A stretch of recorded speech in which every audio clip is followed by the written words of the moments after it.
si Coach Mar. Turo niya kanyang ang basics ng tennis. It's sa Evergreen Executive Village Tennis Club. Ito, kasama ko ang aking panganay si Almea.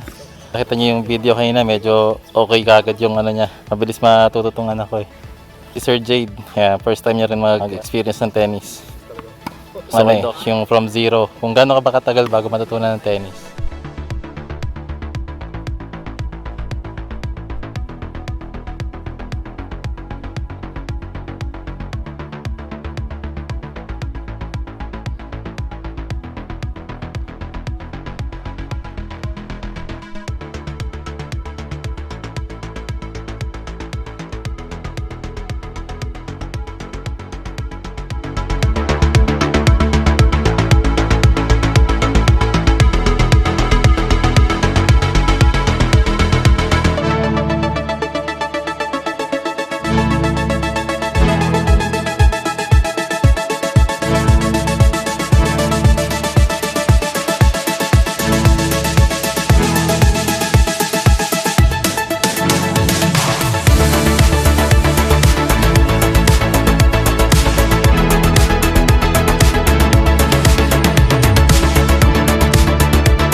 Wife siya ni President. Gandang experience.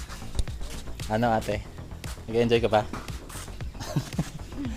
Definitely Sir Jade, babalik yan. Sama yung family niya.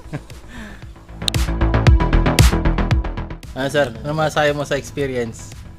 First day. Nakakapagod. Nung bago ka pumunta dito, ano yung ini-expect mo na nasa isip mo lang? Expectation ko, bigat yung bola.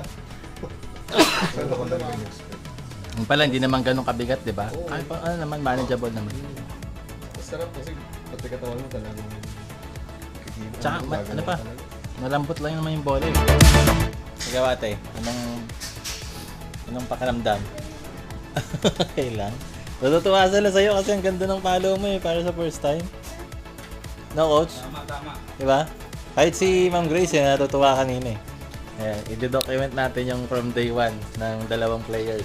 Hopefully, no, pagbalik natin, marami na tayo.